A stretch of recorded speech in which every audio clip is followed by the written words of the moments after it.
Pernah kebayang nggak, sebuah armada tempur paling mematikan di muka bumi, lengkap dengan kapal induk bertenaga nuklir, jet tempur siluman F-35, dan kapal penghancur Aegis yang harganya miliaran dolar, tiba-tiba jadi nggak berdaya cuma gara-gara baris kode digital dan mata uang yang bahkan nggak bisa mereka sentuh? Iya, kode digital.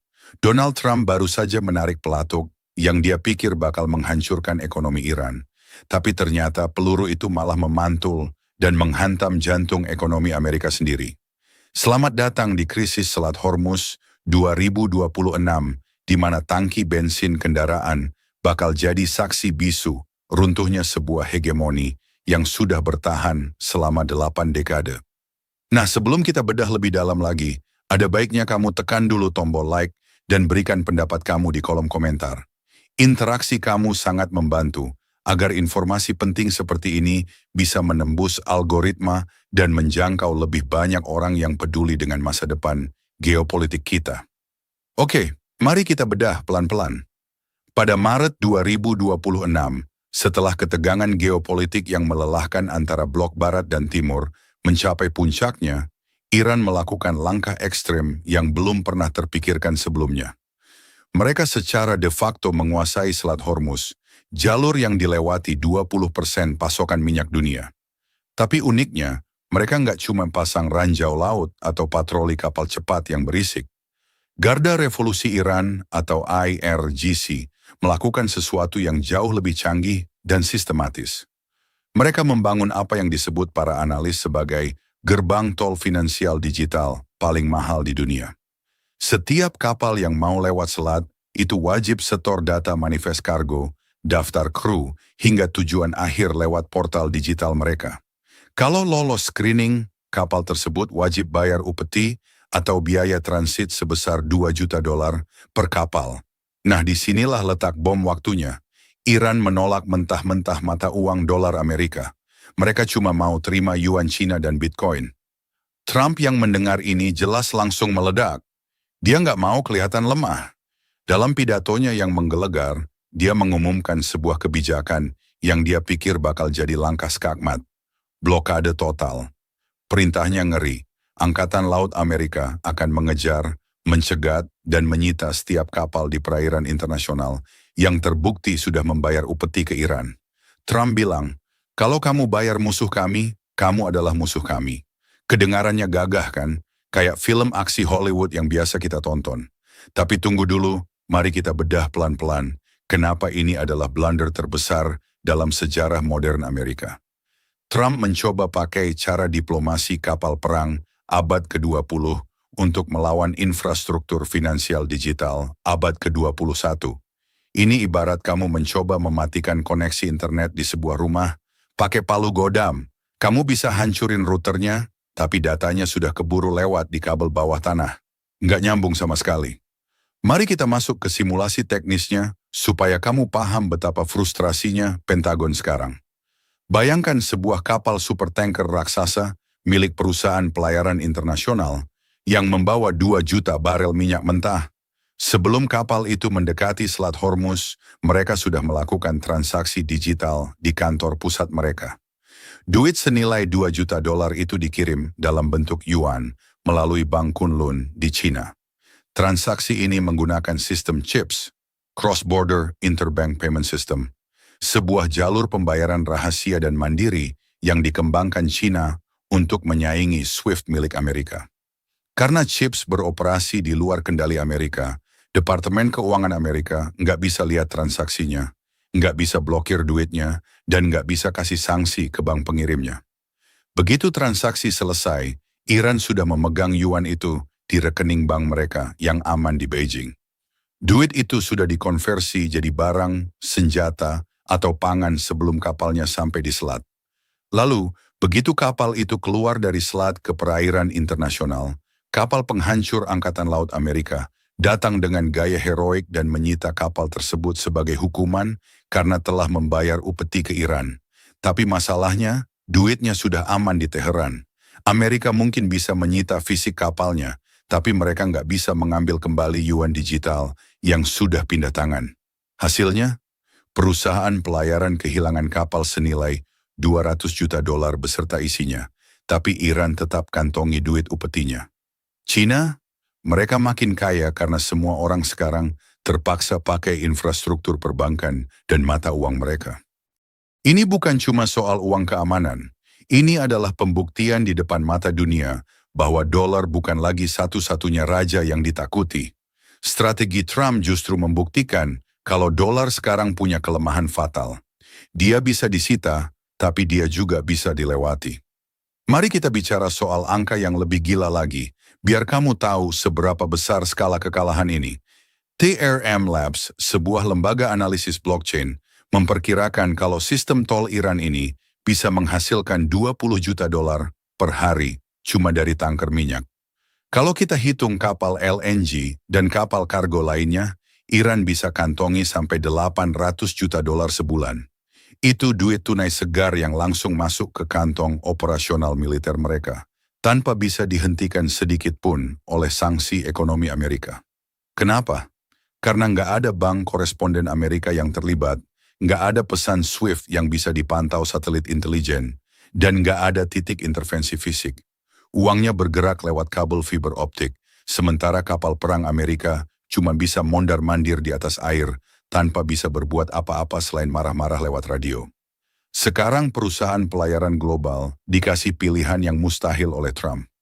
Bayar Iran pakai yuan dan ambil risiko kapalnya disita Amerika, atau berhenti lewat Hormuz sama sekali. Masalahnya, hampir 20 hingga 30% pasokan energi dunia harus lewat sana. Kalau kapal-kapal itu berhenti bergerak karena takut disita, pasokan minyak dunia bakal macet total. Hukum ekonomi pun bekerja. Harga minyak dunia diprediksi bakal meroket, melewati angka $120 per barel dalam hitungan hari.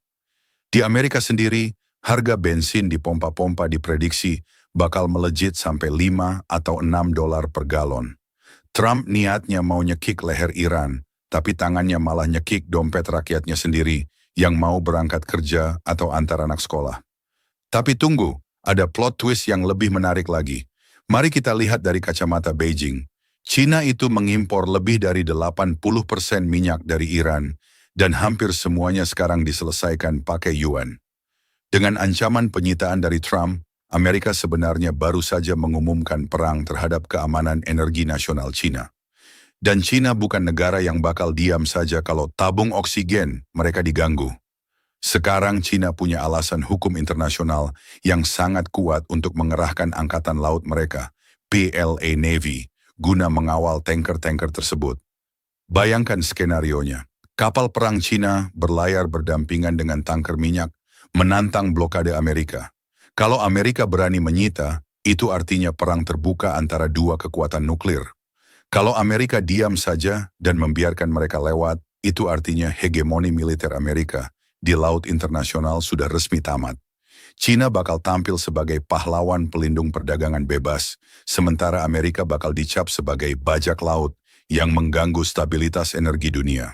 Strategi Trump ini benar-benar kayak kasih karpet merah buat militer Cina untuk menguasai Teluk Persia secara permanen tanpa perlu melepaskan satu peluru pun. Bahkan sekutu terdekat Amerika pun mulai cari aman. Inggris, yang biasanya selalu jadi bayang-bayang Amerika, kali ini secara halus menolak ikut blokade Trump.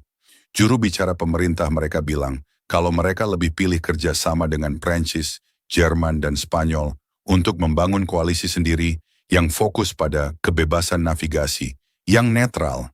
Itu bahasa diplomatik untuk bilang, kami nggak mau ikut cara gila kamu Trump, kami nggak mau rakyat kami mati kedinginan karena nggak punya energi.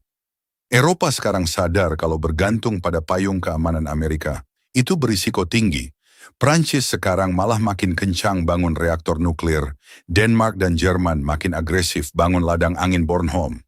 Mereka sedang melakukan decoupling atau pemutusan hubungan strategis dari Amerika, karena mereka nggak mau jadi korban dari kebijakan Washington yang impulsif dan emosional. NATO mulai retak, bukan karena serangan divisi tank Rusia, tapi karena ketidaksinkronan visi ekonomi dan energi antara Amerika dan sekutunya. Iran pun nggak mau kehilangan panggung untuk mempermalukan Amerika.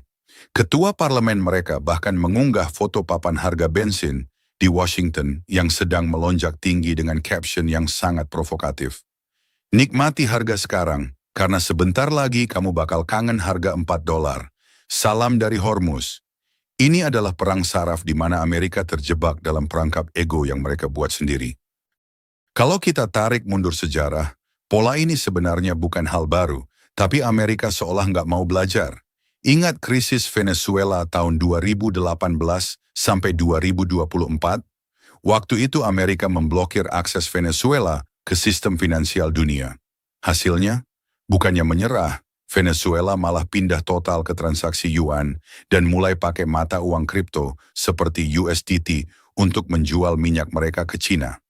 Sekarang, arsitektur yang sama sedang diterapkan di Selat Hormuz, tapi dengan skala yang ribuan kali lebih besar dan lebih vital. Amerika memaksa dunia untuk memilih, ikut sistem dolar yang bisa disita dan dijadikan senjata politik kapan saja, atau ikut sistem yuan yang stabil, digital, dan kebal sanksi. Dan dalam kondisi krisis energi, keamanan nasional selalu menang di atas loyalitas politik. Trump berpikir dia sedang Make America Great Again dengan menunjukkan kekuatan otot militer. Tapi di dunia modern, otot finansial dan teknologi jauh lebih mematikan. Dengan sistem chips Cina yang makin matang dan penggunaan blockchain untuk pelacakan logistik yang transparan bagi Beijing, tapi gelap bagi Washington, dunia sedang membangun ekonomi paralel yang sama sekali nggak butuh restu dari Amerika. Jika dalam waktu dekat Trump nggak menurunkan egonya dan duduk di meja negosiasi, kita bakal melihat perubahan sejarah yang bersifat permanen. Kita bakal melihat dunia di mana perdagangan minyak global nggak lagi pakai dolar sebagai denominasi utama. Kita bakal melihat pelabuhan-pelabuhan besar dari Singapura sampai Rotterdam nggak lagi takut sama ancaman sanksi Washington karena mereka punya perisai digital dari Beijing. Dan yang paling ironis, militer Amerika yang luar biasa hebat itu bakal sadar bahwa musuh terbesar mereka bukan lagi rudal balistik antar benua, tapi satu baris kode di database Bank Sentral Cina yang secara efektif menghapus dolar dari peredaran perdagangan energi dunia. Ini bukan cuma soal perang di atas air, tapi soal siapa yang memegang kendali atas sistem saraf ekonomi dunia. Kali ini, Cina sepertinya sudah menyiapkan jebakan yang sangat rapi, sangat teknis, dan sangat sulit untuk dilawan. Sementara itu, Amerika dengan rasa percaya diri yang berlebihan langsung melompat masuk ke dalam jebakan itu tanpa membawa payung cadangan. Krisis energi ini bukan cuma soal harga bensin yang bikin kita pusing saat antri di SPBU, tapi soal fajar baru di mana Timur mulai memegang kendali penuh atas nadi kehidupan ekonomi dunia. Operasi blokade Trump ini bukan lagi soal diplomasi, tapi soal pertaruhan terakhir hegemoni Amerika. Kalau mereka gagal kali ini, maka kata superpower mungkin cuma bakal jadi catatan kaki di buku sejarah masa depan. Kalau kamu suka pembahasan seperti ini, jangan lupa like dan subscribe supaya kamu nggak ketinggalan analisis mendalam lainnya. Jangan simpan informasi ini sendirian, bagikan video ini ke teman atau keluarga kamu, supaya mereka juga melek soal apa yang sebenarnya terjadi di balik hiruk-pikuk berita global. Terima kasih sudah menonton, tetap waspada dengan kondisi ekonomi kita, dan sampai jumpa di video berikutnya.